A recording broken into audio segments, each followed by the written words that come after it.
नमस्कार दोस्तों, आशा रखता हूं आप सब बहुत अच्छे होंगे। Myself Bhavin Shah and I welcome you all to Sahas Institute of Commerce, your own personalised high tech digital classroom. आप सब लोगों को पता है कि एमएस यूनिवर्सिटी में आपकी एफवाई बीकॉम की एग्जाम डिक्लेयर हो गई है और बहुत ही जल्दी आपकी एग्जाम स्टार्ट होने वाली है। तो यहां पे मेजोरिटी स्टूडेंट्स को सबसे बड़ा प्रॉब्लम ये होगा कि सर एग्जाम की प्रिपरेशन कैसे करनी है, किस तरह से हम ये कम टाइम के अंदर एक्सीलेंट लेवल पे हमारा नॉलेज बढ़ा के एग्जाम में अच्छा परफॉर्मेंस देके स्कोर भी अच्छा कर सके। तो दोस्तों यहां पे आपको बिल्कुल भी टेंशन नहीं लेना है, बिकॉज अभी हम जिंदा है। तो आपको बेहतरीन प्रिपरेशन करवाने की रिस्पॉन्सिबिलिटी मैं लेता हूं और यहां पे मैं आपको प्रिपरेशन के लिए सबसे पहला सब्जेक्ट है आपका FEC यानी कि fundamental of English and communication. तो उसके लिए 4 जबरदस्त सेशन देने वाला हूं जिससे कि आपकी प्रिपरेशन एकदम टॉप क्वालिटी की हो जाएगी। तो ये 4 सेशन किसके ऊपर होंगे जरा ये भी समझ लो। तो यहां पे जो सबसे पहला सेशन मैं आपको प्रोवाइड कर रहा हूं जो कि ये अभी चल रहा है वो होगा हमारा पूरे यूनिट 1 का फुल रिवीजन। यूनिट 1 के अंदर आने वाले सभी टॉपिक्स और उसके अंदर की सभी इंपॉर्टेंट इंफॉर्मेशन मैं इस सेशन में कवर करने वाला हूं। तो इस सेशन को बहुत ही ध्यान से देखना। इसके बाद जो सेकंड सेशन होगा वो होगा हमारा यूनिट 2 का फुल रिवीजन। इसके बाद जो थर्ड सेशन होगा वो ग्रामर के पॉइंट के ऊपर होगा जहां से आपको एमसीक्यू आ सकते हैं। और लास्ट वाला जो सेशन होगा उसमें मैं एमएस यूनिवर्सिटी के पास्ट पेपर एफईसी सब्जेक्ट के आपके साथ डिस्कस करूंगा। और ये सारे के सारे सेशन आपको साहस स्मार्ट स्टडीज ऐप पे अवेलेबल होने ही वाले हैं। तो अब हम जल्दी से ये सेशन शुरू करते हैं और इससे पहले ये वीडियो को आप लाइक कीजिए। अभी लाइक नहीं करना है तो कोई बात नहीं, अभी पहले वीडियो को थोड़ा आगे देखिए। अगर आपको लगता है कि हां सर इससे हमको सच में बहुत फायदा हुआ तो ही इस वीडियो को लाइक करना, नीचे कमेंट लिखना, अच्छा लगे तो अच्छी कमेंट लिखना, अच्छा नहीं लगता है तो बुरी कमेंट लिखना, कोई प्रॉब्लम नहीं है, ताकि मुझे पता चले कि मैं कितने सेशन स्टूडेंट्स को इस तरह से अवेलेबल करवाऊं कि उनको फायदा होता हो तो मैं ये सारी चीजें करूं। तो आप लाइक करें, कमेंट करें और आपके जो भी फ्रेंड्स एफवाई बीकॉम में पढ़ाई कर रहे हैं उन सब के साथ इस सेशन को जरूर शेयर करें। तो अब बिना ज्यादा टाइम जाए किए हम ये सेशन शुरू कर रहे हैं। मैं आप सब लोगों को कुछ बेसिक चीजें बता दूं कि ये रिवीजन सेशन है, इसलिए यहां पे मैं चीजें रिपीट नहीं करूंगा। अगर कोई टॉपिक ऐसा है जो कि आपको डिटेल में स्टडी करना है तो वो हमारी साथ स्मार्ट स्टडीज ऐप पे डिटेल पे अवेलेबल है ही। यहां पे रिवीजन का पर्पस है। दूसरी एक चीज जो मैं एक्सप्लेनेशन है वो हिंदी में रखूंगा ताकि कोई भी स्टूडेंट है, चाहे वो गुजराती मीडियम का हो, हिंदी मीडियम का हो या इंग्लिश मीडियम का हो, सभी स्टूडेंट्स उसको समझ सके। हाँ मुझे पता है कि गुजराती मीडियम के स्टूडेंट्स काफी ज्यादा होते हैं तो मैं यहां पे मेजोरिटी चीजों को गुजराती में भी समझाऊंगा। तो गुजराती मीडियमના સ્ટુડન્ટ પણ સચ પણ ટેન્શન નથી લેવાનું, હું તમને જરૂરી બધી જ માહિતી ગુજરાતીમાં પણ સમજાવીશ, શબ્દોનો અર્થ પણ કહીશ। તો સચ પણ ટેન્શન લેશો નહીં અને એકદમ ધ્યાનથી આ સેશનને જોજો। चलो सबसे पहला जो हमारा टॉपिक है एफईसी के यूनिट 1 का वो है व्हाट इज अ लैंग्वेज। तो यहां पे दोस्तों आपको क्या याद रखना है कि जो वर्ड लैंग्वेज है, लैंग्वेज मींस भाषा, this word is derived from मतलब कम फ्रॉम, क्यांथी આવ્યો છે આ लैंग्वेज शब्द, तो it came from the Latin word, Latin भाषा का नाम है। उसके अंदर एक वर्ड है लिंग्वा, याद रखना एमसीक्यू में काम लग सकता है। Language word derived from the Latin word lingua which means, मतलब ये लिंग्वा वर्ड का इंग्लिश में मतलब होता है टंग यानी कि हमारी जीभ। ये याद रखना एमसीक्यू के लिए काम का है। The language is defined as system of contextualised systematic sound. देखो कई सारे स्टूडेंट्स को मैं क्यों ये सेशन दे रहा हूं, क्योंकि आप लोगों के पास आई एम श्योर कि जहां कहीं पे भी पढ़ते हो स्टडी मटेरियल होंगे ही, बट कई सारे स्टूडेंट्स को ये दिक्कत होती होगी कि ये वर्ड्स को समझने में, इसके प्रोनाउंसिएशन में, मतलब कि उच्चारण में तकलीफ पड़ती हशे। तो હું આ દરેકે દરેક વસ્તુ એકદમ સરસ વ્યવસ્થિત રીતે બોલીશ કે તમને આ બધી જ વસ્તુ ક્લિયર થાય, એટલે ધ્યાનથી સાંભળજો, આનાથી તમારું ઇંગ્લિશ પણ સરસ ઇમ્પ્રૂવ થશે। તો देखो language is defined as the system of contextualised systematic sound. ये चीज इसलिए याद रखनी है कि आपको एमसीक्यू में आ सकता है कि from the following blank is the correct statement for the language, तो ये दिया हो सकता है और भी आगे हम जो पढ़ेंगे उसमें से कुछ भी दे सकते हैं। तो ये सेंटेंस को आपको ध्यान रखना है। देखो रटना बिल्कुल भी नहीं है, सिर्फ देखना, ध्यान रखना। उसके बाद ये वाला पार्ट इतना इंपॉर्टेंट नहीं है। पतंजलि शास्त्री ने जो लैंग्वेज की डेफिनेशन दी है वो है ये। तो उन्होंने क्या कहा है कि language is the expression of human means human expression which is uttered out मतलब બોલવું જે અત્યારે હું આ બોલી રહ્યો છું by speech organs मतलब આપણા શરીરના એ અવયવો જે અવાજ ઉત્પન્ન કરે છે જેમ કે फॉर एग्जांपल हम लोग हमारे जो मुंह में से आवाज आती है वो कहां से आती है तो हमारी जो वोकल कॉर्ड है हमारी जो जीभ है यानी कि टंग है टीथ है यहां सब ये सारे ऑर्गन्स जो है हमारे ऑर्गन्स मींस अवयव ये सारे हमारे स्पीच प्रोड्यूसिंग ऑर्गन है मतलब आवाज उत्पन्न करता अवयव आ कोने कीधुं छे पतंजलि शास्त्रीए देन एएच गार्डिनर इन्होंने जो डेफिनेशन दी है ये भी इतनी इंपॉर्टेंट नहीं है he defined language as the sum total of such signs मतलब इशारा આપણે કહી શકીએ છે of our thoughts and feelings are as capable of external perception external मतलब બાહ્ય outsider and perception मतलब ખ્યાલ કે આપણે કોઈક વસ્તુને જોઈને કેવી રીતે એનું ઇન્ટરપ્રિટેશન કરીએ છીએ and as could be produced and repeated at will मतलब इच्छा ठीक है चलिए इतना इंपॉर्टेंट नहीं है इसलिए मैं ज्यादा फोकस नहीं करूंगा then fifth language can be understood in two context और ये दो कॉन्टेक्स्ट कौन सा है ये आपको थोड़ा इंपॉर्टेंट है तो आप इसको टिक मार्क कर सकते हैं नोट डाउन भी कर सकते हैं language can be understood in two context पहला है लैंग्वेज एज लिविंग फिनोमिनन मतलब ख्याल and language as a social phenomenon मतलब सामाजिक ख्याल तो ये चीज आपको एमसीक्यू में काम लग सकती है तो यहां पे ये जो पहला सेंटेंस है दूसरा सेंटेंस है और ये फिफ्थ सेंटेंस है इसको आप लोग ध्यान रखोगे देन सेकंड जो हमारा टॉपिक है वो है language as a biological perspective biological मतलब शारीरिक तो ये कुछ खास इंपॉर्टेंट नहीं है बट फिर भी टॉपिक है तो इसकी इंपॉर्टेंट चीज मैं बता देता हूं नॉम चॉम्स्की ये एक पर्सन का नाम है formulated the study of language as a mental object and inner mechanism of the mind that produces observed behavior मतलब हमने आजू बाजू जो ऑब्जर्वेशन किया है जो चीज देखी है उसको प्रोड्यूस करता है ठीक है इतना इंपॉर्टेंट नहीं है लैंग्वेज में है biological equivalence however they all are distinct structurally देखो लैंग्वेज जो है उसके अंदर बायोलॉजिकल इक्विवेलेंस होगी सब में पर उसके अंदर स्ट्रक्चर में बहुत सारी चीजें अलग अलग होगी देखो जैसे मैं इंग्लिश में बोलूं हिंदी में बोलूं या गुजराती में बोलूं मतलब कि हूं गुजराती में बात करी રહ્યો છું हिंदी में बात कर रहा हूं और आई एम स्पीकिंग इंग्लिश तो ये तीनों चीजों होगी तो उसके अंदर जो बायोलॉजिकल चीजें हैं मतलब जो मेरे आवाज प्रोड्यूस करने वाले बॉडी के ऑर्गन्स है वो सब सेम रहेंगे इक्विवेलेंट मतलब सेम बट फिर भी हिंदी हो गुजराती हो और इट इज इंग्लिश तीनों के अंदर स्ट्रक्चर डिफरेंस होता है मतलब कोई भी लैंग्वेज होगी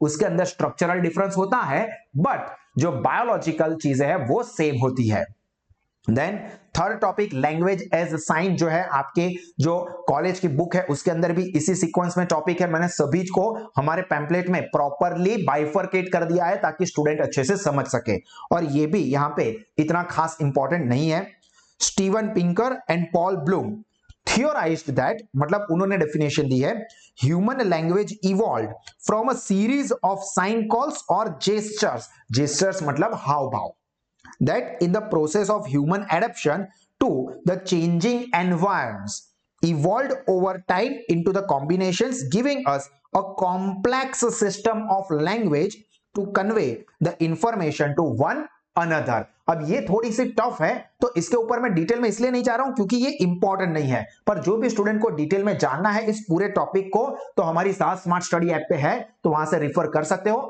ये रिवीजन सेशन है तो जो इंपॉर्टेंट चीजें हैं उसी के ऊपर मैं फोकस करूंगा लेस इंपॉर्टेंट मतलब जो काम की नहीं है उसके ऊपर ज्यादा फोकस नहीं करूंगा then again language as a vocal जो कि फोर्थ टॉपिक है अगेन ये टॉपिक भी इतना इंपॉर्टेंट नहीं है सर सब कुछ इंपॉर्टेंट नहीं है तो इंपॉर्टेंट कब है आगे आएगा भाई शांति से सुनो मैं सारी चीजें कवर कर रहा हूं हेनरी स्वीट काफी स्वीट नाम है एंड इंग्लिश फोनेटिशियन फोनेटिक सेम क्या करता है वो लिखने वाला जो काम करता है वो एंड लैंग्वेज स्कॉलर मतलब भाषा Shastri stated that language is the expression of ideas by means of speech sound combined into words sir ये अलग अलग लोगों की डेफिनेशन आप क्यों बता रहे हो क्योंकि शायद यहां से एमसीक्यू इस तरह से आ जाए कि language is the expression of ideas bye means of the speech sound combined into words is given by और इज सेड बाय हु या बाय ब्लैंक, तो यहां पे आपको याद रखना होगा हेनरी स्वीट ने ये कहा है। तो इसी तरह से आगे की सारी डेफिनेशन इसी पर्पज से काम की है।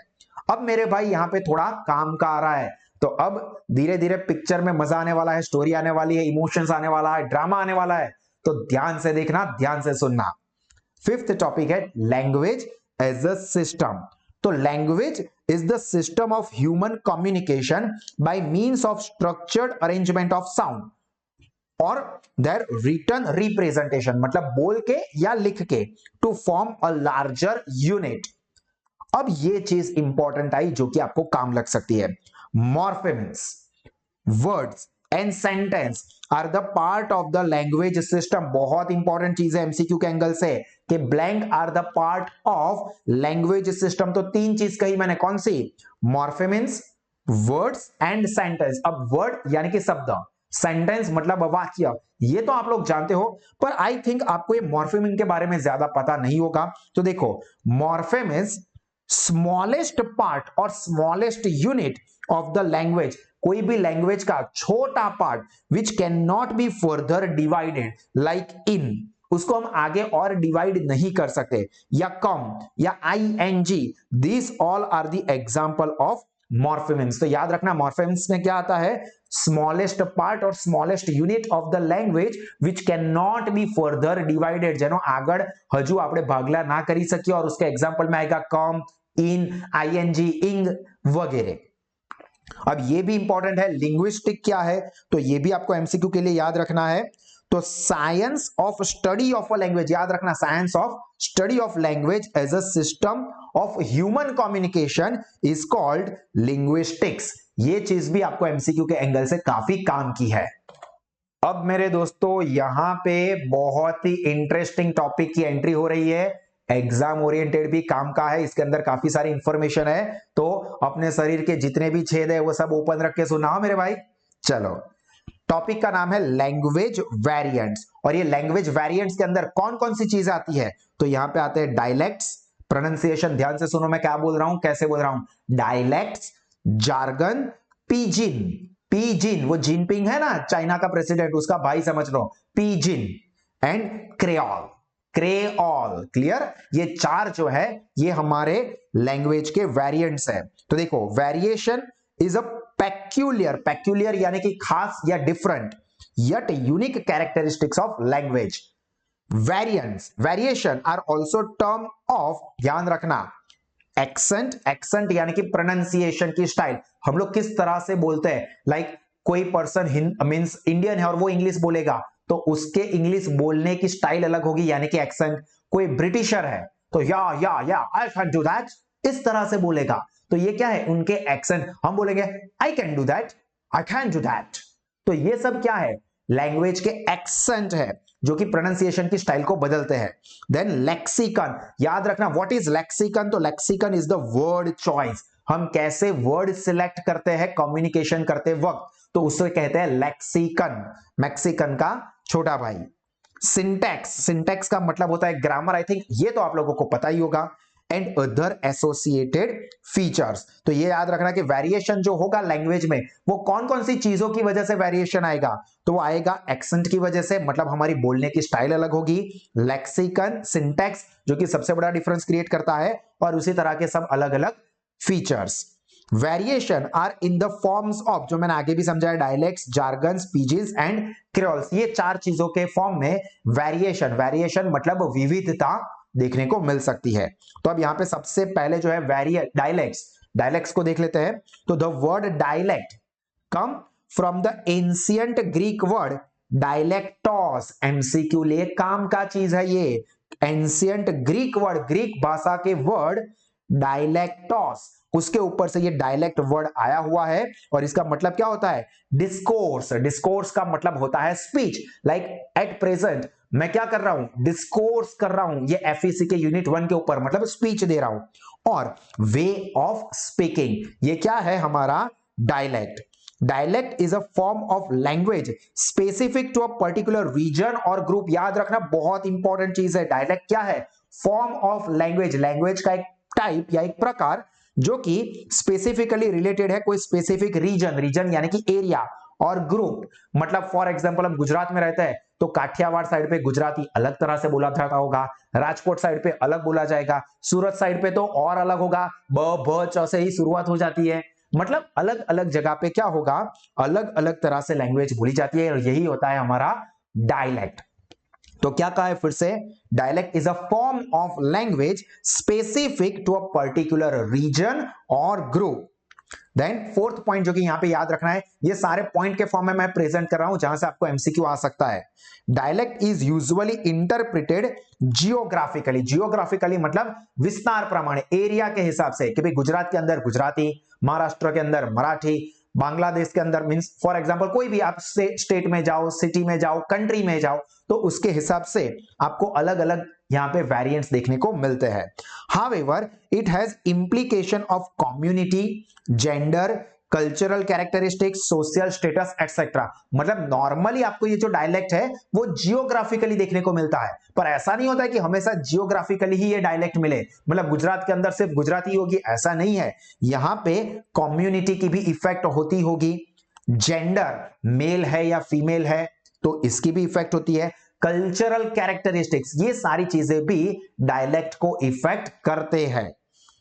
Fifth, in English schedule of the Indian Constitution there are 22 language listed as the scheduled language। याद रखना भारत में 22 लैंग्वेज शेड्यूल्ड लैंग्वेज के तौर पे यहां पे एक्सेप्ट हुई है इंडियन कॉन्स्टिट्यूशन में।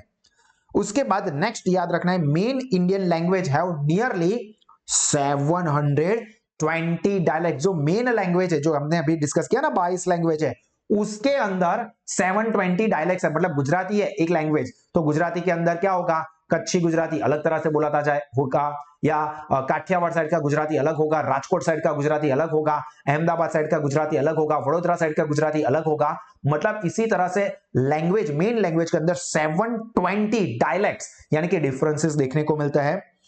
अब ये भी इंपॉर्टेंट पॉइंट है 7th और 8th, Hindi has its variation in the form of Rajasthani and Maithili. याद रखना राजस्थानी एंड मैथिली ये हिंदी के वेरिएंट्स है, जबकि मराठी जो है has its variation in the form of Konkani. Konkani language पर से ये मराठी लैंग्वेज का जो भी रिलेवेंस है वो जुड़ा हुआ है। देन अकॉर्डिंग टू 2011 सेंसस मतलब 2011 ની ગણતરી પ્રમાણે there are 19,569 मदर टंग એટલે मातृभाषा in India.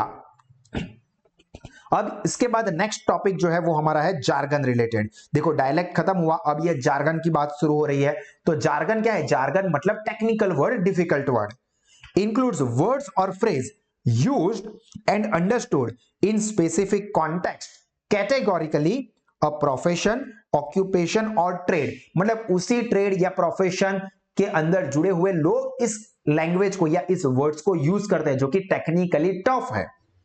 Jargon is a technical terminology, technical मतलब डिफिकल्ट, टर्मिनोलॉजी यानी कि word with restrictive meaning for a group, activity, profession, sports और गेम्स। अब मैं आपको एक सिंपल एग्जांपल बताता हूं।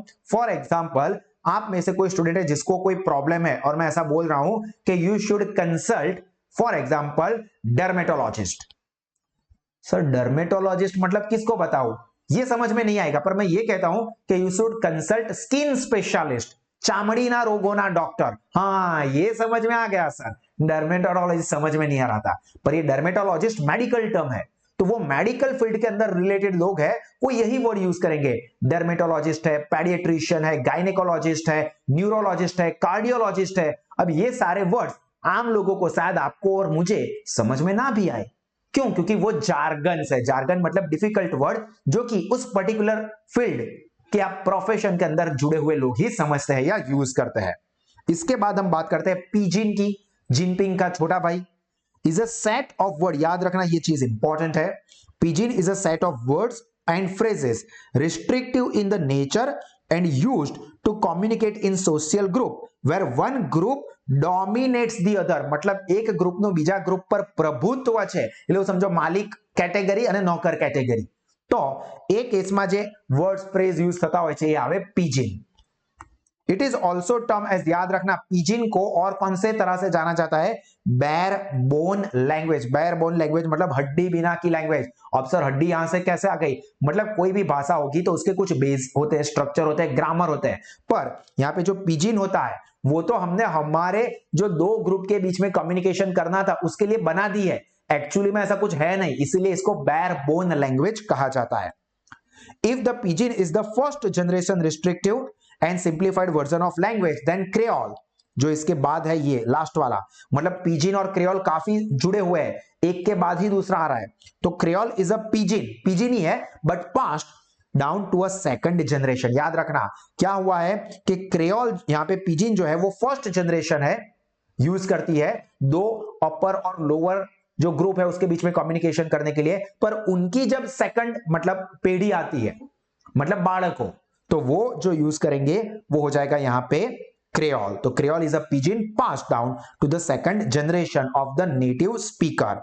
देन एक ये भी इंपॉर्टेंट है, नागामेसी। ये क्या है, तो नागामेसी इज अ क्रियोल, याद रखना, spoken in the Nagaland, developed as a market language on account of the interaction of Naga tribesmen, tribes यानी कि आदिवासी लोग, तो नागा के जो ट्राइब्समैन है of the hills with the Assamese in the plain of Nagaland, तो इसके लिए नागा में से क्रियोल बना हुआ था। तो याद रखना नागा में से क्या है, एक तरह की क्रियोल है which was spoken in Nagaland। Clear.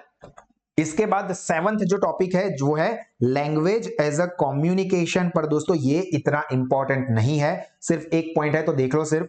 Language can be understood as organized system of symbol as a meaningful arrangement of speech and sounds used for creating and transmitting meaning. Clear. चलिए उसके बाद ये थोड़ा important है, functions of language. तो Geoffrey Leach ये नाम है, ठीक है, नाम कंफ्यूजिंग है, ट्विस्टिंग है, बट टेंशन नहीं लेना है, आपको कोई रटने की जरूरत नहीं है, मैं बोल रहा हूं ध्यान से सुनो। जियोफेरी लीच, जियो तो यूज करते हो ना, मुकेश अंबानी नो अपना मुका भाई आप्યું છે જ, तो Geoffrey Leech listed 5 functions of language, और ये कौन से 5 फंक्शन है उसके नाम और वो क्या करता है वो भी मैं आपको समझा देता हूं। तो पहला है इंफॉर्मेशनल फंक्शन, तो ये इंफॉर्मेशनल फंक्शन में क्या करेगा, इंफॉर्मेशन देगा, माहिती आपसे। Concentrates on message while giving the information, मतलब मैसेज पर फोकस कर से, आ मेन वर्ड है। Then expressive function concentrates on feelings attitudes and living impression, main ये है, फीलिंग्स एंड एटीट्यूड्स के ऊपर फोकस करता है क्या, expressive function. Then directive function concentrate on influencing the behaviour और attitude of others. Aesthetic function, तो aesthetic function concentrates on the use of language for sake of, sake એટલે એના લાભ માટે, એના સારા માટે, કોના, लिंग्विस्टिक आर्टिफिस्ट, तो इसके लिए ये एस्थेटिक फंक्शन होता है। एंड लास्ट फैटिक फंक्शन, अब ये क्या होता है, तो it concentrates on the maintaining social relation, और इसीलिए ये वर्ड है फैटिक फंक्शन। क्लियर। तो ये 5 फंक्शन इंपॉर्टेंट है, वीडियो को पॉज करके एक बार इसको अच्छे से रिफर कर लो। इसके बाद दोस्तों ये जो 9th टॉपिक है इमर्जेंस ऑफ लैंग्वेज, ये बिल्कुल भी काम का नहीं है, यहां से कुछ एमसीक्यू जैसा पॉसिबल नहीं है, तो मैं यहां पे कवर नहीं कर रहा हूं, आपको देखना है तो साहस स्मार्ट स्टडी ऐप पे मिल जाएगा। क्लियर। और यहां तक हमने ये टॉपिक कंप्लीट किया, ये सेशन डिस्कस किया, अभी आगे बहुत कुछ बाकी है, पर अगर आपको अच्छा लगा है तो इस वीडियो को अब लाइक कीजिए, कमेंट कीजिए अगर अच्छा लगा है तो, ताकि मुझे और एनकरेजमेंट मिले कि मैं आपको आगे भी सभी सब्जेक्ट के अंदर इस तरह से सेशन प्रोवाइड कर सकूं। और आपके जो भी फ्रेंड एफवाई बीकॉम में है उन सबके साथ इसे जरूर शेयर करें। अगर आपको फर्दर इसी तरह से एक्स्ट्राऑर्डिनरी एजुकेशन फीचर्स अवेल करना है तो आप साहस इंस्टीट्यूट के साथ ज्वाइन कर सकते हो, फिजिकल क्लासरूम, साहस इंस्टीट्यूट का इंट्रोड्यूस किया हुआ ई वर्चुअल क्लासेस, ये भी एक एक्स्ट्राऑर्डिनरी फीचर है साहस इंस्टीट्यूट का, तो उसको भी आप एक्सपीरियंस कर सकते हो, या साहस स्मार्ट स्टडीज ऐप को भी सब्सक्राइब कर सकते हो। और अगर आप में से कोई फ्यूचर में कंपनी सेक्रेटरी का कोर्स करना चाहता है तो साहस स्मार्ट स्टडीज ऐप पे सीएस का कोर्स बहुत ही कम फीस पे अवेलेबल है। इनफैक्ट एफवाई बीकॉम के लिए आपने जो पे किया होगा उससे आधे से भी कम फीस में है, तो आप सब इसका बेनिफिट लेके प्रोफेशनल करियर बना सकते हैं। चलिए अब फिर से हम लोग आगे हमारे टॉपिक के ऊपर जाते हैं जो कि इंपॉर्टेंट है, English as a world language and varieties of English. तो देखो English can no longer be viewed as a world wide lingua franca. अब ये सेंटेंस मैंने इसीलिए लिया है क्योंकि आपको लिंगुआ फ्रैंका क्या है ये पता होना चाहिए। चलो आपको पता है, आगे देखने से पहले तो कमेंट बॉक्स में लिखिए कि व्हाट इज लिंगुआ फ्रैंका। अब मैं आपको बता देता हूं, lingua franca is the language used to talk between the people not having common mother tongue. मतलब दो लोग जिनके बीच में कम्युनिकेशन करना है, उसके बीच में कोई कॉमन लैंग्वेज नहीं है, तो वो लोग क्या करते थे, कोई एक लैंग्वेज को कॉमन के लैंग्वेज के तौर पे यूज करते हैं। जैसे कि फॉर एग्जांपल आप यहां से जाते हो जापान, अब जापान में चलती है जापानीज लैंग्वेज, पर आपको तो जापानीज बिल्कुल भी नहीं आती है, आपको आती है हिंदी, गुजराती या इंग्लिश। आपको वहां पे कोई जापानीज के साथ कम्युनिकेशन करना है, पर वो बंदे को गुजराती, हिंदी या इंग्लिश नहीं आती है, तो आप क्या करोगे, इंग्लिश में कम्युनिकेशन करोगे। क्यों इंग्लिश में कम्युनिकेशन किया, क्योंकि आपके और वो जापानीज पर्सन के बीच में कोई कॉमन मदर टंग नहीं थी, तो आपने लैंग्वेज यहां पे इंग्लिश को as a common language use किया, तो इसी को कहा जाता है लिंगुआ फ्रैंका। मतलब जब दो लोगों के बीच में कोई कॉमन लैंग्वेज ना हो, तो कोई और लैंग्वेज को, जैसे कि हम लोग इंग्लिश को करते हैं मोस्टली, उसको हम लोग यूज करते हैं as a lingua franca. Bharat के अंदर हम लोग इंग्लिश या तो हिंदी को as a lingua franca use करते हैं। फॉर एग्जांपल आप साउथ में कहीं पे घूमने जा रहे हो और वहां पे आपको तेलुगु, कन्नड़ ये सारी लैंग्वेज नहीं आती है, तो आप क्या करोगे, हिंदी में बात करोगे या तो इंग्लिश में, तो ये हिंदी या इंग्लिश क्या हो जाएगी, लैंगुआ फ्रैंका। क्लियर। नाउ इंडियन लिंग्विस्ट मतलब भारत के एक भाषा शास्त्री है ब्रज कचरू, नाम बहुत ही अजीब है, stated the term world English and defined it through three circle theory इन 1988। ये थ्री सर्कल थियरी है जो कि भारत के ही लिंग्विस्ट ब्रज कचरू ने दी हुई थी 1988 में। और ये तीन कौन से सर्कल है, तो ध्यान से देखो, सबसे पहले जो होता है वो आता है यहाँ पे इनर सर्कल, मतलब इंग्लिश का ओरिजिन, सबसे पहले इंग्लिश किसकी, तो यहाँ पे आता है यूएस एंड यूके। हम सबको पता है कि या तो हम यूएस इंग्लिश फॉलो करते हैं या तो यूके इंग्लिश फॉलो करते हैं, मोस्टली ये इसको लैंग्वेज का इंग्लिश का ओरिजिन माना जाता है। देन सेकंड है आउटर सर्कल, जिसके अंदर आता है इंडिया है या नाइजीरिया है या ऑस्ट्रेलिया भी कह सकते हैं। एंड लास्ट आता है एक्सपांडिंग सर्कल, मतलब एक्सपांड हो रहा है, जिसके अंदर आता है चाइना। आप सबको पता है कि चाइना के अंदर चाइनीज लोग चाइनीज भाषा को ही प्रमोट करते हैं, उसी का यूज करते हैं, पर अब वहां भी क्योंकि ग्लोबलाइजेशन है, वैश्वीकरण થઈ ગયું છે, तो वहां पर भी इंग्लिश एक्सपांड हो रही है। सिमिलरली रसिया, ब्राजील ये सब आते हैं थर्ड, यानी कि एक्सपांडिंग सर्कल में। तो इनर सर्कल है, आउटर सर्कल है एंड एक्सपांडिंग सर्कल। क्लियर। ये मैंने नहीं कहा है, किसने कहा, इंडियन लिंग्विस्ट ब्रज कुमार ने। क्लियर।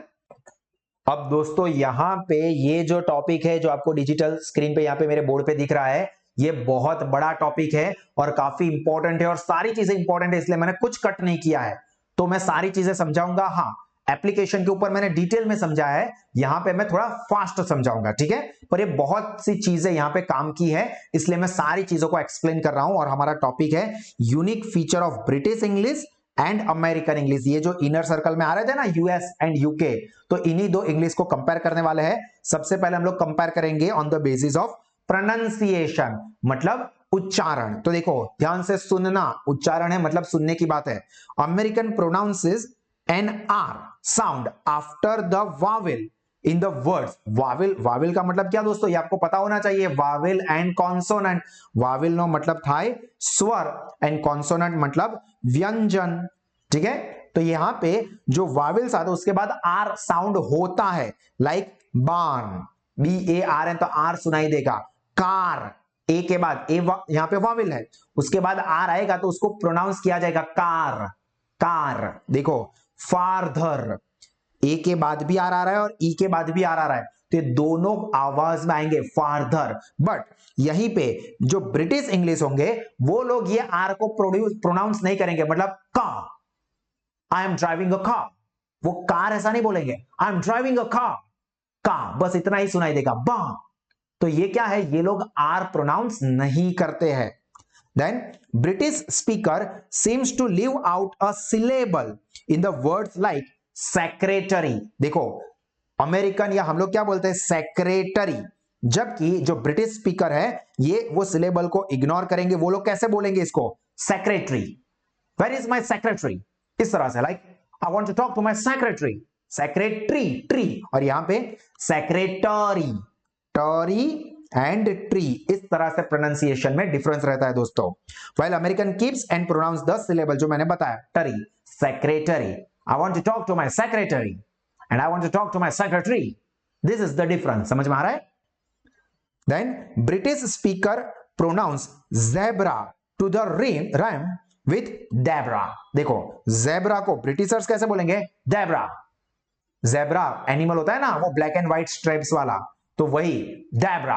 सर ढेबरा जैसा लग रहा है, हाँ तो ढेबरा जैसा ही याद रखो, कोई दिक्कत की बात नहीं है, पर वो लोग कैसे बोलते हैं? इसी तरह से डेब्रा। फिर आपको लगता है ढेबरा तो बोल देना, हाँ तो दो चार आने दो, साथ में थोड़ा अचार भी लेके आना, दही भी लेके आना। While American speakers make zebra rhymes like Libra, American Libra.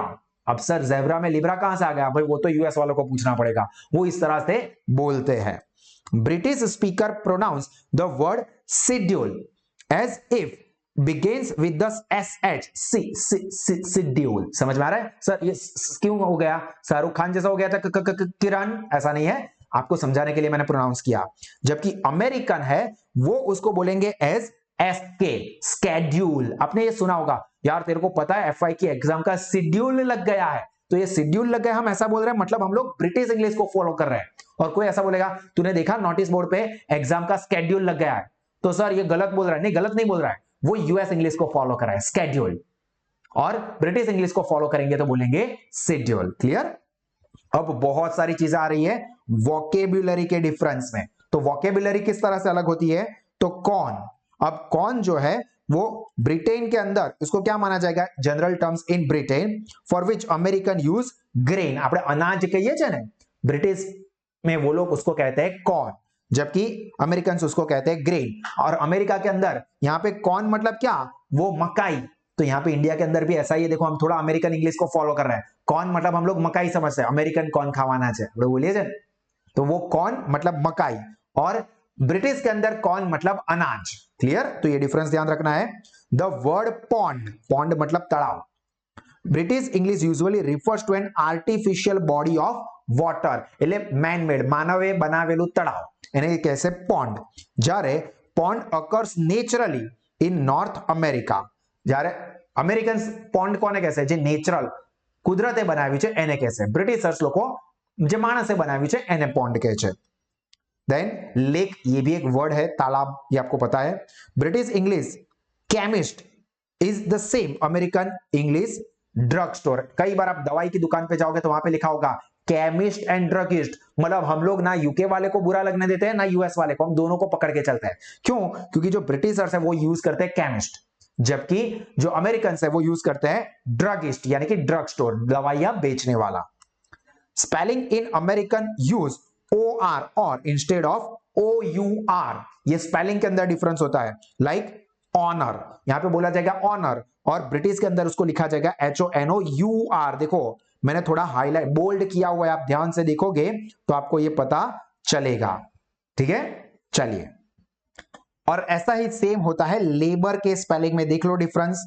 Then American English word use ER instead of RE, ये भी आपने कई सारे स्पेलिंग में डिफरेंस देखा होगा, लाइक CENTER, जबकि ब्रिटिश में लिखा जाता है CENTRE। तो हो सकता है आप में से भी कई सारे स्टूडेंट्स को कंफ्यूजन होगा, सर सेंटर का स्पेलिंग क्या लिखे, CENTER लिखे या CENTRE लिखे? भाई दोनों सही है, पर CENTRE मतलब हम लोग ब्रिटिश इंग्लिश को फॉलो कर रहे हैं, और ER लिख रहे हैं मतलब अमेरिकन इंग्लिश को फॉलो कर रहे हैं। तो कोई टीचर या कोई आपको कहे कि भाई ये गलत है, तो गलत नहीं है, बोल देना कि भाई मुझे यूएस जाना है और मुझे यूके जाना है। सिमिलरली थिएटर के भी स्पेलिंग में यही डिफरेंस होता है। Then American English word use an S instead of C in British, मतलब ब्रिटिश वाले C यूज करेंगे, C मतलब C, हाँ, फिर वो कोई बनाने वाला C नहीं है। फॉर एग्जाम्पल डिफेंस, मतलब आप लोग कहे कि रक्षा, रक्षा આપણે डिफेंस मिनिस्ट्री, रक्षा मंत्रालय, तो ये डिफेंस में SE यूज होता है, जबकि ब्रिटिश यूज करते हैं defence CE। Similarly licence LICENSE, जबकि ब्रिटिश में LICENCE। क्लियर? मतलब अमेरिकन S यूज करते हैं, वहां पे ब्रिटिश C यूज करते हैं। तो ये चीज आपको ध्यान होनी चाहिए, हो सकता है शायद MCQ आ जाए, शायद। American English word use CK instead of QUE, तो देखो CHECK, चेक, जबकि यहां पे ब्रिटिश में वर्ड यूज होता है चेक, हम लोग ये वाला यूज करते हैं बैंक का चेक, तो ये स्पेलिंग यूज नहीं करते हैं, CHEQUE फॉलो करता है। In British naming system word river appears first, मतलब नदी ये वर्ड पहले यूज किया जाता है, लाइक रिवर थेम्स, ये आपको पता है ना, थेम्स नदी है लंदन की, यूके की। जबकि अमेरिका के अंदर क्या होता है, ये रिवर वर्ड बाद में आता है, like for example Mississippi river या हडसन रिवर, यहां पे रिवर वर्ड बाद में आता है, पहले वो नदी का नाम आता है और बाद में नदी यानी कि रिवर। जबकि ब्रिटिश में पहले रिवर वर्ड आता है और बाद में वो रिवर का नाम आता है। क्लियर हुआ यहां तक? अब जल्दी जल्दी से ग्रामर के भी पॉइंट्स देख लेते हैं कि क्या डिफरेंस है ब्रिटिश और अमेरिका में। तो the difference between British and American English is that they attach different verb forms to the noun that are grammatically singular but plural in the sense, मतलब singular का मतलब क्या, एक वचन, but plural in sense, plural का मतलब क्या, बहुवचन। तो देखो in American English the team is, क्यों, क्योंकि वो टीम को एक मानते हैं, सिंगुलर मानते हैं कि भारत टीम एक है, और गवर्नमेंट इज, तो गवर्नमेंट को एक ही मानते हैं। जबकि हमको पता है कि टीम के अंदर क्या होता है, 11 खिलाड़ी, या क्रिकेट के अलावा और कोई गेम है तो 8 खिलाड़ी होंगे, 12 खिलाड़ी होंगे, वगैरह वगैरह, तो ज्यादा लोग होते हैं, तो यहां पे तो प्लूरल यानी कि बहुवचन होता है। बट फिर भी यहाँ पे टीम को वो लोग सिंगुलर मानते हैं, इसलिए टीम इज, गवर्नमेंट इज, इस तरह से वर्ड यूज करते हैं। जबकि ब्रिटिश जो होती है, ब्रिटिशर्स, वो टीम आर और गवर्नमेंट आर इस तरह से लगाते हैं। वो गवर्नमेंट को एक पर्सन तो होती नहीं है, गवर्नमेंट के अंदर बहुत सारे लोग होते हैं, तो वो गवर्नमेंट आर, टीम के अंदर एक तो मेंबर होगा नहीं, बहुत सारे होते हैं, तो वो टीम आर ऐसा वर्ड यूज करते हैं, like team is playing really good today. जबकि जो ब्रिटिशर्स होंगे वो बोलेंगे team are playing really excellent today, मतलब यहां पे आर वर्ड आएगा। देन द ब्रिटिश से in hospital but American say in the hospital, I'm in hospital, I'm in the hospital, ये डिफरेंस रहता है ये ब्रिटिश और ये अमेरिकन में। Speaker of African American English, मतलब अब अफ्रीका भी आ गया, देखो do not pronounce R after the vowel, so the door may be sound like door, मतलब हम लोग कहते हैं ना प्लीज ओपन द डोर, यहां पे देखो आर सुनाई दे रहा है आप लोगों को, मैं बोल रहा हूं ओपन द डोर, जबकि यहां पे ये लोग कैसे बोलेंगे open the door, please open the door, door नहीं सुनाई देगा आपको। फिर पुअर, गरीब लोग है तो he is very poor, he is very poor, और वो लोग कैसे बोलेंगे he is very poor, he is very poor, not R, समझ में आ रहा है? Words like this and that may be pronounced this and that, तो यहां पे this is my pen, this is my pen, इस तरह से। That is your house, that is your house, तो ये लोग this को this बुलाते हैं एंड that को that बुलाते हैं, समझ में आ रहा है? तो ये उनके डिफरेंस आपको ध्यान रखना है। अब ये वाला जो पार्ट है दोस्तों स्पेलिंग का, ये आप लोगों को यहाँ पे वीडियो को एक बार पॉज करके देख लेना है कि कौन सी चीज को किस तरह से कंसीडर किया जाता है, जो हमने आगे भी ऑलरेडी डिस्कस कर ली, लाइक थिएटर है, सेंटर है या लाइटर है, तो वो यहाँ पे RE है, यहाँ पे ER होता है। इसी तरह से यहाँ पे आर्कियोलॉजी का स्पेलिंग क्या होता है, एनरोल, फुलफिल, ये सब आप पॉज करके 2 मिनट के लिए इसको देख लो, ठीक है? आपको स्पेलिंग में डिफरेंस देखना है इसलिए।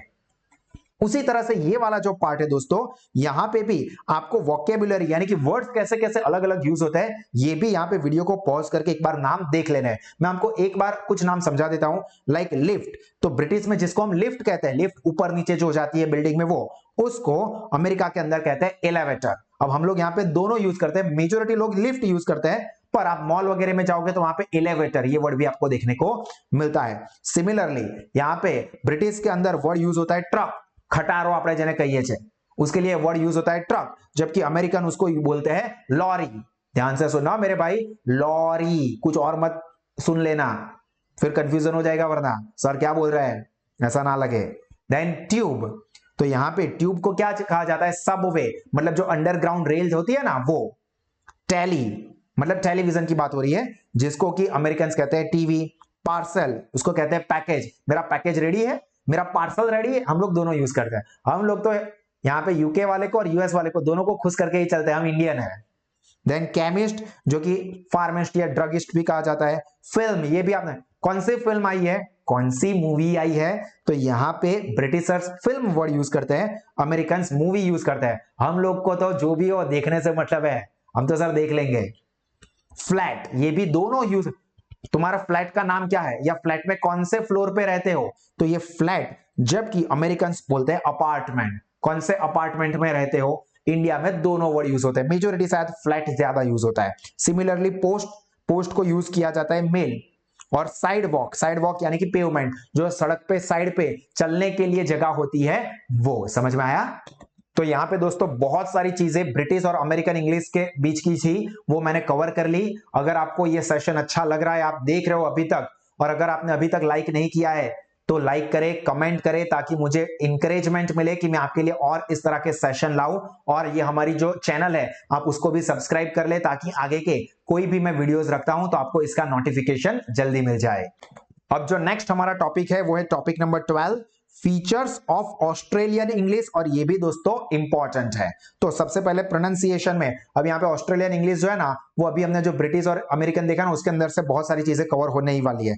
The sound I in the like, night and like in Australian English will be pronounced as oil and as night. मतलब फॉर एग्जाम्पल हम बोल रहे हैं night, night, I night that, like, I like that, ऐसे बोले जाएंगे जैसे वो बोल रहे हैं like, night, what you are doing tonight, what are you doing tonight, इस तरह से। तो ये उनका डिफरेंस होता है, आपको बहुत माइनर डिफरेंस लगेगा, बट ये इस तरह से बोला जाता है। The sound A which can be heard in the word like cat or hat is usually pronounced as a cat. Wow, what a lovely cat, ऐसा हम लोग बोलते हैं। वो लोग कैसे बोलेंगे, wow, what a lovely cat, cat, इस तरह से। I am wearing this hat, हम ऐसा बोलेंगे hat, वो लोग I am wearing this hat, hat, इस तरह से। समझ में आ रहा है? तो ये उनका hat, देखो ये इस तरह से बोला जाता है। इन Australian English the ing ending is not pronounced in the full, मतलब ing होता है बट उसको बोला नहीं जाता है।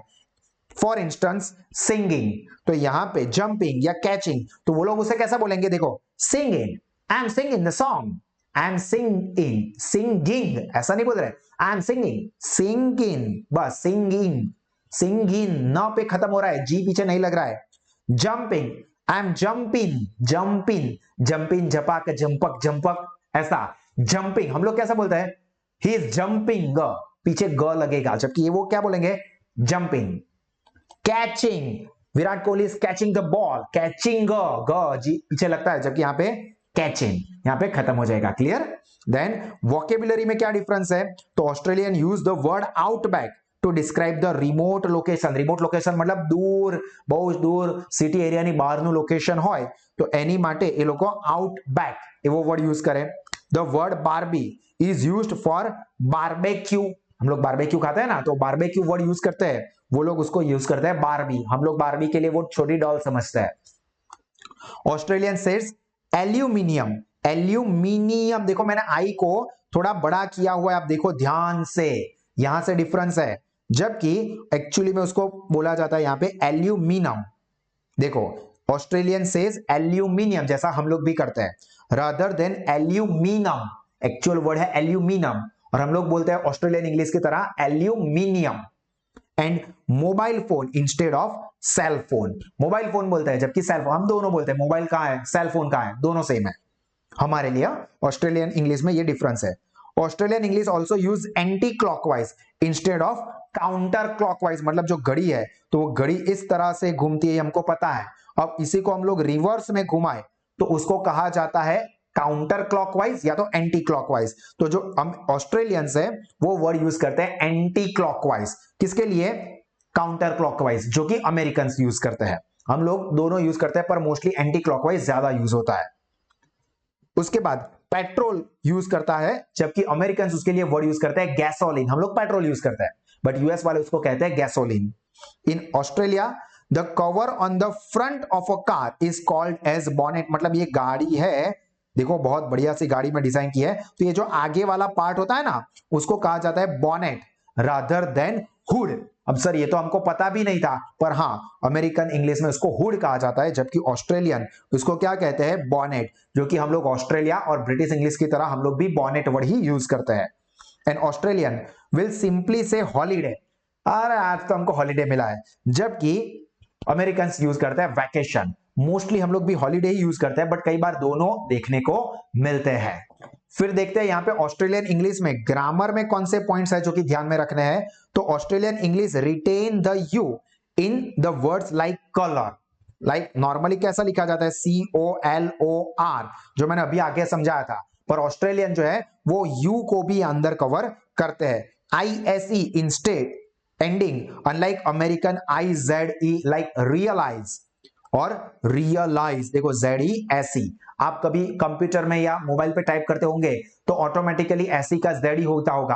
आपको लगता होगा कि यार मुझे तो पता है ऐसी है, ये ZE क्यों हो रहा है। तो वहां पे देखना कि आपने टाइप मींस जो कीबोर्ड सेलेक्ट किया है वो अमेरिकन इंग्लिश वाला है या ब्रिटिश इंग्लिश वाला है। इंडियन इंग्लिश वाला होगा तो ऑब्वियसली उसका थोड़ा सा झुकाव ब्रिटिश इंग्लिश की तरफ हो जाता है।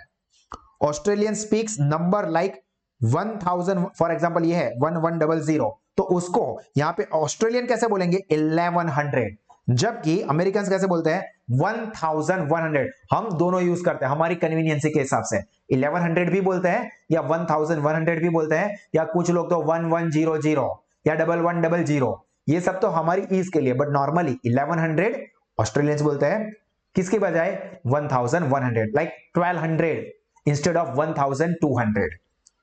Australian English shares similarities with American English in saying football team has, क्यों, क्योंकि अमेरिकन की तरह वो टीम को सिंगुलर एक मान रहा है, समझ में आ रहा है।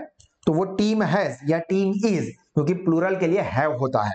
ये ग्रामर के पॉइंट भी थोड़े थोड़े बता रहा हूं साथ में।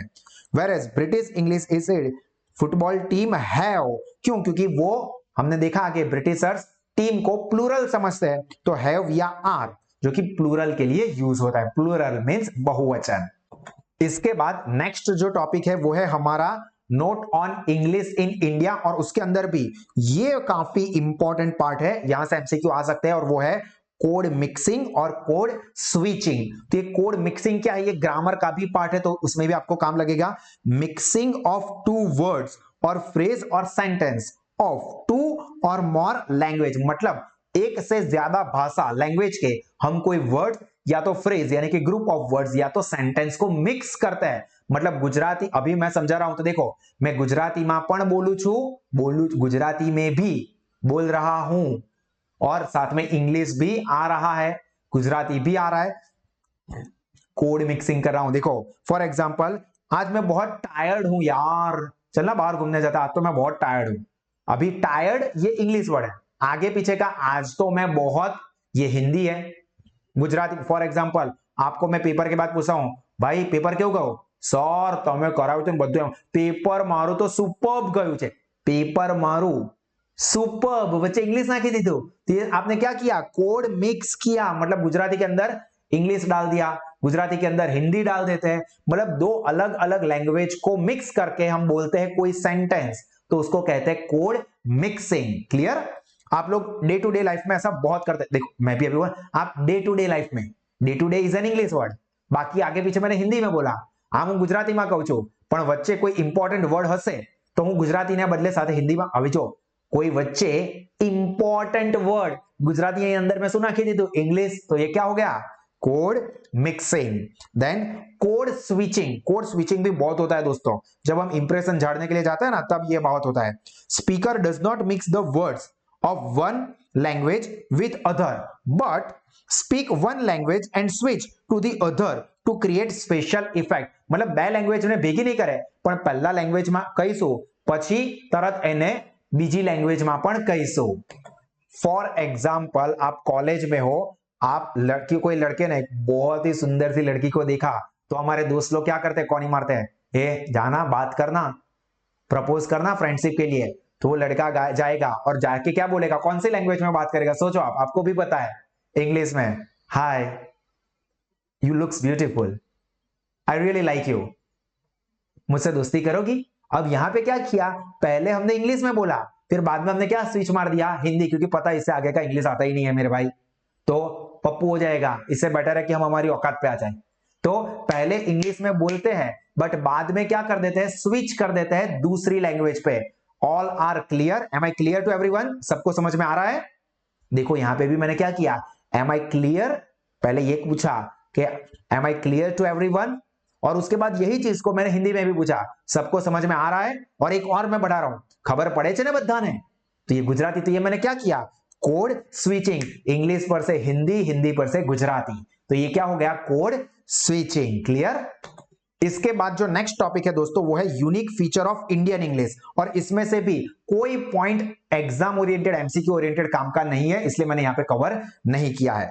उसके बाद functions and purpose of communication, तो ये थोड़ा सा इंपॉर्टेंट है, इसलिए मैं यहां पे कवर कर रहा हूं कि कौन कौन से फंक्शन कम्युनिकेशन करता है और उसके पीछे पर्पस, पर्पस मतलब ऑब्जेक्टिव, उद्देश्य सूच है।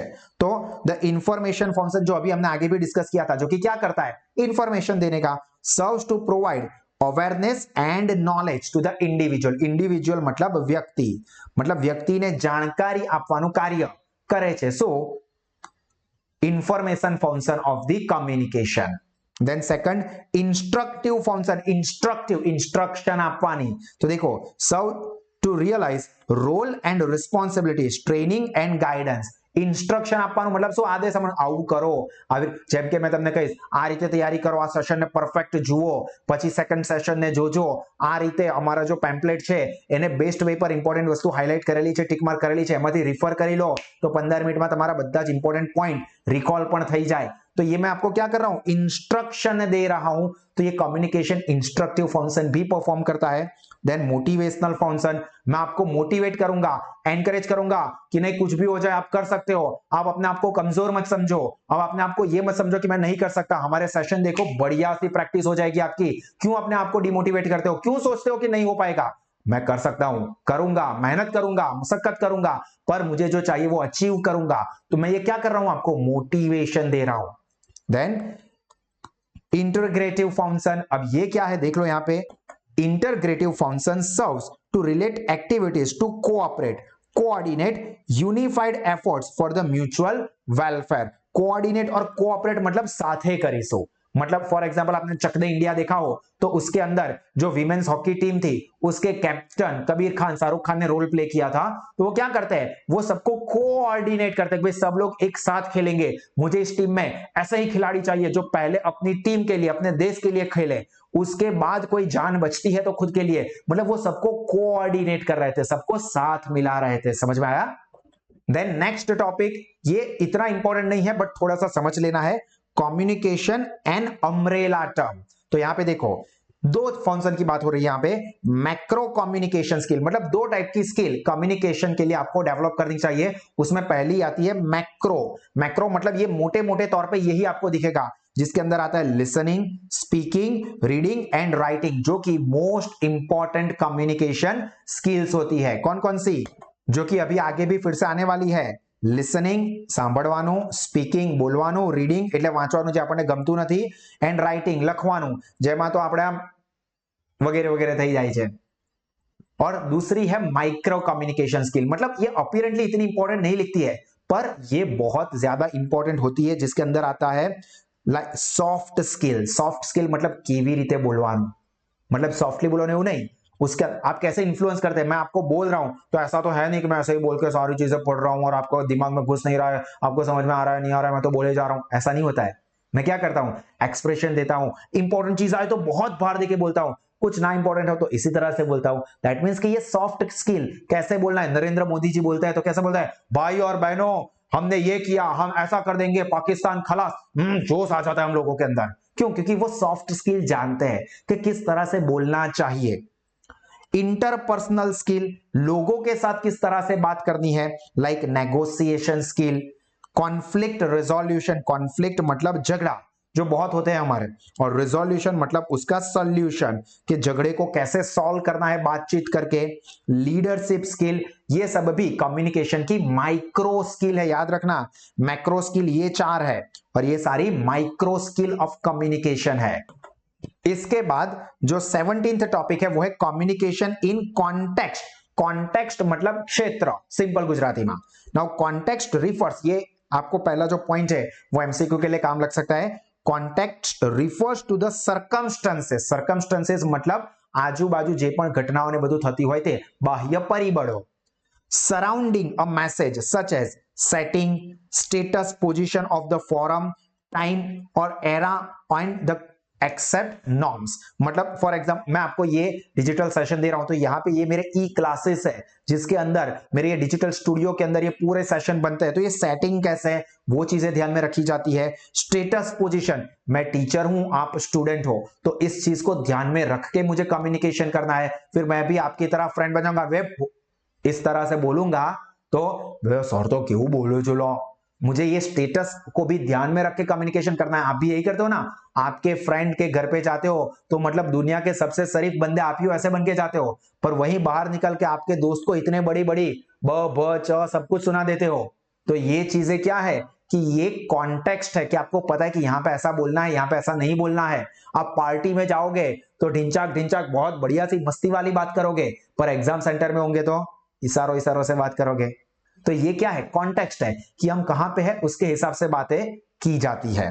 अब यहाँ पे कॉन्टेक्स्ट और उसके एग्जांपल दे देता हूं। तो पहला होता है फिजिकल कॉन्टेक्स्ट, जिसके अंदर क्या चीजें कवर होती है, तो actual setting like physical location, हम कहां पे है, पार्टी हॉल में है या एग्जाम हॉल में है, ये चीज ये देखी जाती है। टाइम ऑफ द डे, मतलब सुबह है तो हम लोग कम्युनिकेशन करेंगे तो क्या, गुड मॉर्निंग बाबू, गुड मॉर्निंग जानू, मेरे बाबू ने खाना खाया, मेरे बाबू ने ब्रश किया, सुबह ऐसा पूछेंगे। अब सुबह ये तो नहीं कहेंगे ना गुड नाइट, सुबह सुबह क्या होता है, जय श्री कृष्णा, गुड मॉर्निंग, शुभ सवार, ऐसे मैसेज। क्यों, बिकॉज कौन से टाइम पे मैसेज कर रहे हैं वो दिखा जाता है। नॉइज लेवल, आजू बाजू आवाज कैसी है, मतलब आजू बाजू एकदम शांत है, लाइक आप लाइब्रेरी में हो तो सामने सुनाई दे रहा है, इस तरह से बोलेंगे। विस्परिंग करेंगे, धीरे धीरे से बोलेंगे। पर अगर हम लोग पार्टी में ओए संभड़ाई जे इस तरह से, और कोई अर्नब गोस्वामी होगा जैसा होगा तो जवाब दो, the nation wants to know, चुप क्यों हो, इस तरह से लाउडली बोलेगा। तो ये कैसे एनवायरमेंट है, ये सारी चीजें देखी जाती है। देन वेदर कैसा है, वेदर मींस विंटर है, मॉनसून है, ये सारी चीजें भी कम्युनिकेशन को इफेक्ट करती है। ये सब आते हैं फिजिकल कॉन्टेक्स्ट में।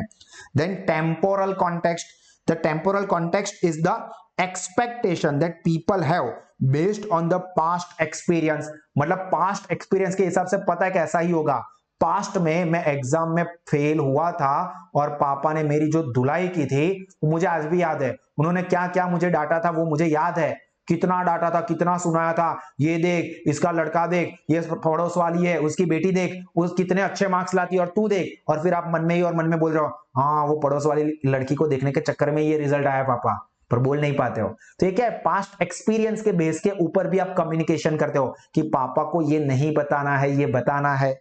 Then social and psychological balance between emotional states, मतलब આપણું માનસિક શાંતિ, માનસિક સ્ટેટસ કેવું છે, and personal relation of the people, मतलब લોકોની સાથે આપણા કયા રિલેશન છે એના પ્રમાણે આપણે કમ્યુનિકેશન કરીશું। મેં હમણાં જ કીધું કે તમારા ફ્રેન્ડ સાથે તમે એકદમ બિંદાસ વાત કરશો, જ્યારે તમારા રિલેટિવ સાથે જય શ્રી કૃષ્ણ બધાને પગે પડશો। तो ये क्या है, सोशल एंड साइकोलॉजिकल कॉन्टेक्स्ट। और यहाँ पे इमोशनल कॉन्टेक्स्ट में क्या था, आप कोई टेंशन में होगा तो ऑब्वियसली कम्युनिकेशन, हाँ यार ऐसा हो गया है वैसा हो, और खुशी होगी तो वे क्या बात कर रहा है यार, आज तो बहुत मजा आ गया यार, आज तो मैंने बहुत मजे किए। क्यों, क्योंकि आपके इमोशनल स्टेटस क्या है वो इफेक्ट करता है। कल्चरल कॉन्टेक्स्ट, तो beliefs and values that an individual और ग्रुप प्रैक्टिस, मतलब हमारा कल्चर कैसा है इसके बेस के ऊपर भी कम्युनिकेशन होता है। क्लियर। इसके बाद जो नेक्स्ट टॉपिक नंबर 18 है that is pre requisite and categories of communication. तो पहले तो प्री रिक्विजिट ऑफ कम्युनिकेशन में कौन कौन सी चीजें आती है, तो आते हैं objective, content, language and skill. याद रखना ये चार चीजें क्या है, प्री रिक्विजिट ऑफ कम्युनिकेशन। और अब जो है वो मैं फटाफट ये टेबल बता देता हूं, कैटेगरी ऑफ कम्युनिकेशन और उसकी कैरेक्टरिस्टिक्स और उसके कुछ एग्जांपल। लाइक पहली आती है इंट्रापर्सनल, देखो ध्यान से, इंट्रापर्सनल और ये है इंटरपर्सनल, दोनों में डिफरेंस है। इंट्रा मतलब अंदर, मतलब खुद से बातें करना, सेल्फ टॉक। हम लोग कई बार खुद से बात करते हैं, ऐसा होता है ना कि कब कोई बार ऐसा होता है कि एक्सपर्ट एडवाइस की जरूरत है तो हम बाथरूम में नहाते नहाते खुद से ऐसा करता है, इस तरह से मैं करूंगा, इस तरह से मैं ये करूंगा, मैं इसको ये बोल दूंगा, ऐसा सोचते हैं। तो ये क्या है, इंट्रापर्सनल, आप खुद से बात करते हो। सेकंड इज इंटरपर्सनल कम्युनिकेशन, मतलब जिसके अंदर आप दूसरों के साथ कम्युनिकेशन करते हो। इंटरपर्सनल मतलब एक पर्सन दूसरे पर्सन के साथ कम्युनिकेशन करता है। Then extra personal communication, it is an interaction of human being with other species or plants like animals, machines, robots, etc. मतलब आपने रोबो मूवी देखा हो रजनीकांत का, तो वो उसके अंदर डॉक्टर वसीकरण रोबोट चिट्टी उसके साथ बात करते हैं, तो वो क्या हुआ, एक्स्ट्रा पर्सनल कम्युनिकेशन। सिमिलरली आपके घर पे कोई पेट है, डॉग है या कैट है, तो आप उसके साथ कम्युनिकेशन करते हैं, तो ये क्या हो गया, एक्स्ट्रा पर्सनल कम्युनिकेशन, जिसके अंदर आप मशीन, फॉर एग्जांपल मशीन के साथ का एग्जांपल, आपको कुछ गूगल पे सर्च करना है तो हम बोल के करते हैं, या एलेक्सा ये ओपन करो, एलेक्सा प्ले द म्यूजिक, ऐसा हम लोग कहते हैं। तो ये क्या हुआ, हम मशीन के साथ कम्युनिकेशन करते हैं, तो ये हो जाता है extra personal communication. Then group communication, obvious है कि ग्रुप के अंदर जो कम्युनिकेशन होता है that is a group communication, like team के बीच में, फैमिलीज के बीच में, वो सब कम्युनिकेशन। एंड मास कम्युनिकेशन, ये मास कम्युनिकेशन का कोर्स भी होता है। इंटरैक्टिंग थ्रू स्पीकिंग और by writing unacceptable number of people, मतलब बहुत सारे लोगों के साथ कम। फॉर एग्जांपल मैं ये सेशन आपको प्रेजेंट कर रहा हूं, तो इसको हो सकता है कि जितने स्टूडेंट्स को ये काम का है वो बहुत सारे लोग देखे, तो ये मास कम्युनिकेशन की स्किल होनी चाहिए इसके लिए, जिसके एग्जांपल में आता है newspaper, magazine, video sessions, movies वगैरह वगैरह। Clear? And now the last topic that is skill for communication. तो मैंने आगे भी समझा दिया, ये आगे भी आ चुका है, कौन कौन सी स्किल चाहिए कम्युनिकेशन के लिए। लिसनिंग मतलब सुनना, स्पीकिंग मतलब बोलना, रीडिंग मतलब पढ़ना जो कि आपको पसंद ही नहीं है, एंड राइटिंग मतलब वो तो भगवान भरोसे ही है। तो ये चार स्किल कौन सी है, ये मैक्रो स्किल, याद रखना आगे आ चुका है। और माइक्रो के अंदर क्या था, अभी मैंने आपको समझाया था, सॉफ्ट स्किल, ये सारी चीजें मैंने, लीडरशिप, डायरेक्शन, ये सब ये आपको याद होना चाहिए। क्लियर? तो यहां पे दोस्तों हमारा ये पहला सेशन, जिसके अंदर मैंने यूनिट 1 के अंदर आने वाले सारे टॉपिक्स को कवर कर दिया। यहाँ पे जो ग्रामर का पार्ट है दोस्तों, ये मैं एक अलग सेशन में कवर करूंगा। यहाँ पे मैंने जो टेक्सचुअल कंटेंट है ये सारी चीजें कवर कर दी, एंड आई होप कि आपको ये सारी चीजें रिकॉल हो गई होगी। इसके बाद वाले जो सेशन आएंगे उसके अंदर मैं सेकंड यूनिट कवर करूंगा, ग्रामर कवर करूंगा और पास्ट पेपर को भी डिस्कस करने वाला हूं। तो आप सब लोग ये आगे के सेशन भी जरूर देखें जो कि आपको साथ स्मार्ट स्टडीज ऐप पे मिलेंगे। सो दोस्तों finally I wish you all the very best for your exam.